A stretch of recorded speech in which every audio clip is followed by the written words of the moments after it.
You started at the World Wars, right? Yeah. And with Rosie the Riveter, that's the person that we would see all the time on the posters, right? The woman who had to go out and work, Yes. and they had to take the jobs in.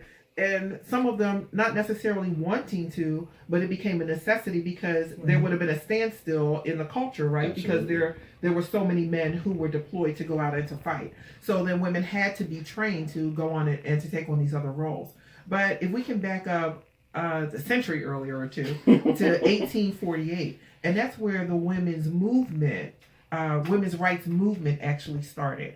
And that was after the Boston Tea Party, and we say, oh, here's the Declaration of Independence. And then there were women who got together and said, well, that was independence for you guys, but we can't own property.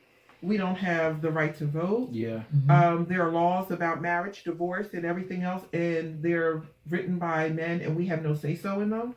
They did not have some of the opportunities for education. Well, they didn't have the opportunities for education at all, right? Yeah. They didn't have the opportunities for higher education, and there were about 18 different things that these women got together and said, we need to really have some conversation about how we've come into this new place, this new land.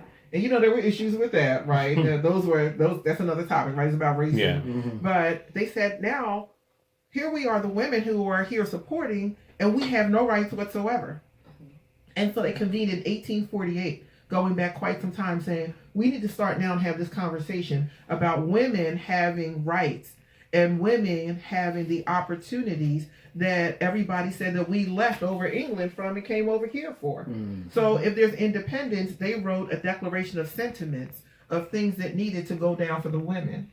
And so I don't think that necessarily that there were men in the room who said, oh, let's do this exclusively and have these rights and exclude women.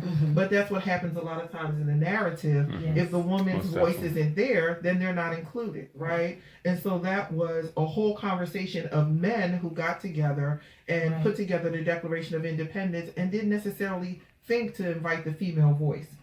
And you do need the female voice. You need the female energy when you're talking about you're planning for a nation. How do you plan for a nation and exclude having the females, right? And having them come into the conversation. So it started quite some time back. And then there were women of color who were in that whole 1848 women's movement, right? We got Ida B. Wells who was there. We got other women that were there and saying, we're speaking it. And we're going to interject in here too, the African American woman's voice, right?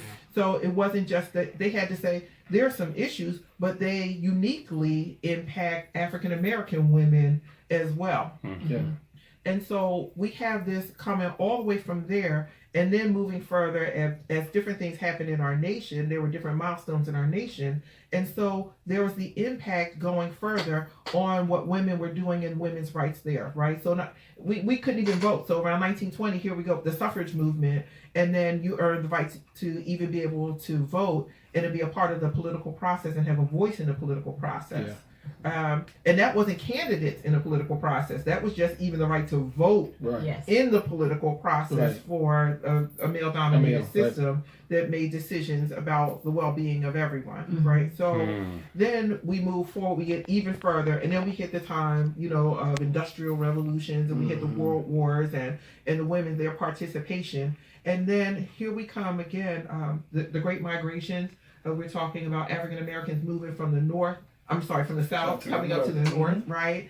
And what all of those things look like and how they impacted the family. And again, women saying at different points, now this women's rights movement has moved to this thing now, right? So we might have the right to vote and be a part of that political process, but now here's the issue of us all working, but we don't get equal wages with a man.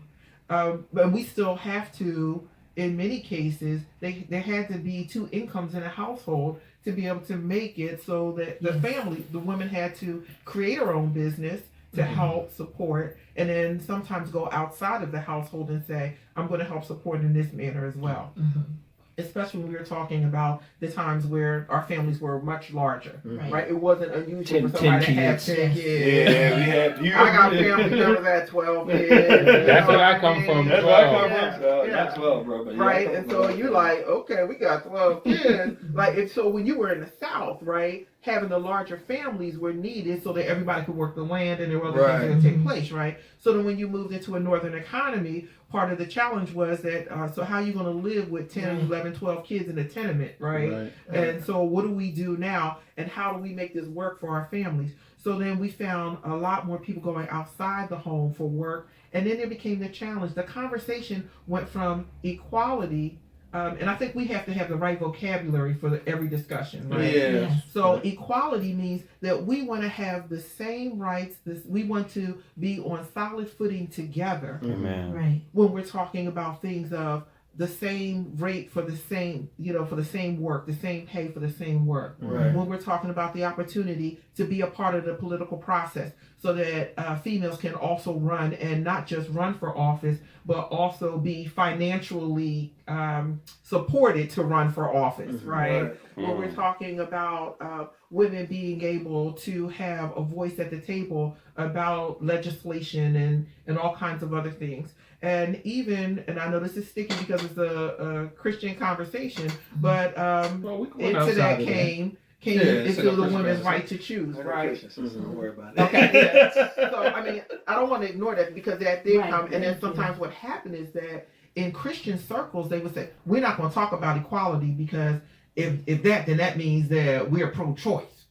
But no, that was just one of the issues with something larger, And so that's equality. We want to be equal. That's God's idea. Right. He created us all together in his image and likeness, right? He said equality is not a problem for me. And when we got to Jesus, listen, there's no more bond nor free, male, female, Jew, Greek.